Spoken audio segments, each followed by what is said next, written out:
Well, we are in Matthew 24, and this is all about the end times. So now we are picking up in verse 26. But before we get there, I forgot to mention a couple passages yesterday's reading. So let's look real briefly at two passages. One is 2 Thessalonians 2, 3 through 4. And it says, "Don't let anyone deceive you in any way. For that," well, if I can turn my page. "For that day will not come until the rebellion occurs and the man of lawlessness is revealed, the man doomed to destruction. He will oppose and will exalt himself over everything that is called God or is worshipped, so that he sets himself up in God's temple, proclaiming himself to be God."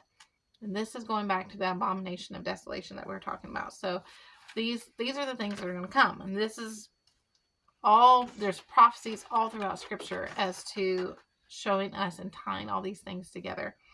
Then we look at Revelation 13, 11 through 18. This is a little bit more of a deeper passage. I won't go into all the details of it, but let's just understand a little bit of it. "Then I saw another beast coming out of the earth. He had 2 horns like a lamb, but he spoke like a dragon. He exercised all the authority of the first beast on his behalf, and made the earth and its inhabitants worship the first beast, whose fatal wound had been healed. And he performed great and miraculous signs, even causing fire to come down from heaven to earth in full view of men. Because of the signs he was given power to do on behalf of the first beast. He deceived the inhabitants of the earth.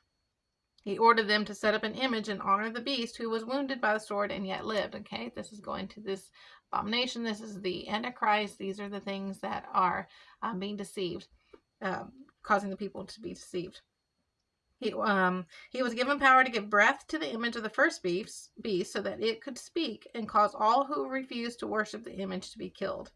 He also forced everyone, small, great, rich, and poor, free and slave, to receive a mark on his right hand or on his forehead, so that no one could buy or sell unless he had the mark, which is the name of the beast or the number of his name. Now, we're already seeing this beginning to take place in our culture, where people are being scammed. They're having chips put in their hands where they can walk into the marketplace and just use their hand. So we are already on the cuspis of this taking place. It's like precursors. It's the practice runs before the event. "This calls for wisdom. If anyone has insight, let him calculate the number of the beast, for it is man's number. His number is 666. Okay, so all of these things are giving us clues. Pay attention. Pay attention to what's going on in your culture and in your time right now, because there are signs that we are getting closer and closer and closer to all this taking place. Okay, so now Jesus teaches, and this is verse 26 that we're actually getting into today. "So if anyone tells you, 'There he is out in the desert,' do not go out. Or, 'Here he is in the inner rooms,' do not believe it. For as lightning that comes from the east is visible even in the west, so will be the coming of the Son of Man. Wherever there's a carcass, there the vultures will gather." Okay, so false prophecy draws people in. It deceives. It draws people away from the truth. And then it carries out the evil purpose. So it draws, just like the vultures all gather around this death and decay. That's not good. It's bad. It's evil. It represents that uncleanness, and then it carries that away and completes its evil purpose. Okay, and then we continue reading. "Immediately after the distress of those days, the sun will be darkened, and the moon will not give its light. The stars will fall from the sky, and the heavenly bodies will be shaken." Now, this is in reference to Isaiah 13:10 and Isaiah 34:4. So Isaiah 13:10 says, "The stars of heaven and their constellations will not show their light. The rising sun will be darkened, and the moon will not give its light. I will punish the world for its evil and the wickedness of their sins, the wicked for their sins. I will put an end to the arrogance of the haughty and will humble the pride of the ruthless." And you can go on. This is talking about how much of the you're seeing a lot of the end times here. Then we look in Isaiah 34:4. "All the stars of the heavens will be dissolved, and the sky rolled up like a scroll. All the starry host will fall like withered leaves from the vine, like shriveled figs from the fig tree." And this is a judgment against the nations that we're reading about in Isaiah 34:4. So, also, Josephus, the historian Josephus, that we've referenced a few times, he also wrote of a man named John of Giscala. he had an army of 6,000 men, and they seized the temple.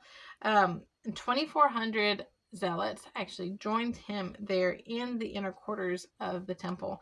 And so when it's talking about here he is in the inner rooms, this is a reference also to that, as well as what's to come again. So you have both things that did take place as well as what is to come. There are mirror images, there are little glimpses and clues. I'm giving you a hint of something that has taken place just to give you a picture of what you're going to see in the end, because that is just how merciful God is. Let's see. Okay, in verse 30, let's pick up there again. At that time, the sign of the Son of Man will appear in the sky, and all the nations of the earth will mourn. They will see the Son of Man coming on the clouds. Now, we've talked about this. He's the cloud rider. My husband and I actually had a discussion about this. I can't remember which chapter it was, but we talked about the cloud rider, that he takes that title. God takes that title. So he's coming on the clouds of the sky with power and great glory. And he will send his angels with a loud trumpet call, and they will gather his elect from the four winds, from one end of the heavens to the other. So the 4 points of the compass, north, south, east, and west. Now learn this lesson from the fig tree. As soon as its twigs get tender and its leaves come out, you know that summer is near. Even so, when you see all these things, you know that it is near, right at the door. I tell you the truth, this generation will certainly not pass until all these things have happened. And heaven and earth will pass away, but my words will never pass away. Now, let's look at a couple passages here. Zechariah 12:10. Oh, I forgot to mark that one. Zechariah 12:10. Yeah, Zechariah. There we go. Zechariah 12:10. And I will pour out on the house of David and the inhabitants of Jerusalem a spirit of grace and supplication. They will look on me, the one they have pierced, and they will mourn for him as one mourns for an only child, and grieve bitterly for him as one grieves for a firstborn son. On that day, the weeping in Jerusalem will be great, like the weeping of Hadad Rimmon in the plain of Megiddo. The land will mourn, each clan by itself, with their wives by themselves. The clan of the house of David and their wives, the clan of the house of Nathan and their wives, the clan of the house of Levi and their wives, the clan of Shimei and their wives, and all the rest of the clans and their wives. Now, this is very specific to Israel, so not the whole earth, but to Israel, that he's going to pour out on the house of David, the inhabitants of Jerusalem, the spirit of grace and supplication. And all this is going to take place. Now, also in Revelation 1:7, it says, "Look, he is coming with the clouds, and every eye will see him, even those who pierced him." Speaking, of course, of the Jews. "And all the peoples of the earth will mourn because of him. So shall it be." So also in verse 34, it says, "I tell you the truth, this generation will certainly not pass away until all these things have happened." Now, of course, we understand that the disciples went through great persecution, but is that what Jesus is talking about? Because he's very specifically about the end times, even though, again, there were little moments in history that showed some common denominators. But what the Greek word for generation is it can mean generation, age, nation, or time.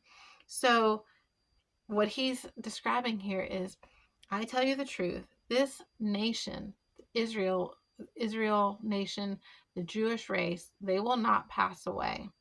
It will not disappear. And this is thousands of years ago. And there's been everything that has tried to take out this nation, to destroy it completely, to wipe it from the earth. But God is saying, I will not let that happen. Israel will not be wiped off the earth. They shouldn't be. From all the things that have taken place, they should be. It should be very easy to. And this is an ancient civilization that has lasted for thousands of years. But God has protected Israel. He said, I will not wipe you off the earth. You will not be destroyed. So all these things are going to happen, and Israel will remain. So let's pick up tomorrow in verse 36, and we'll finish off this chapter.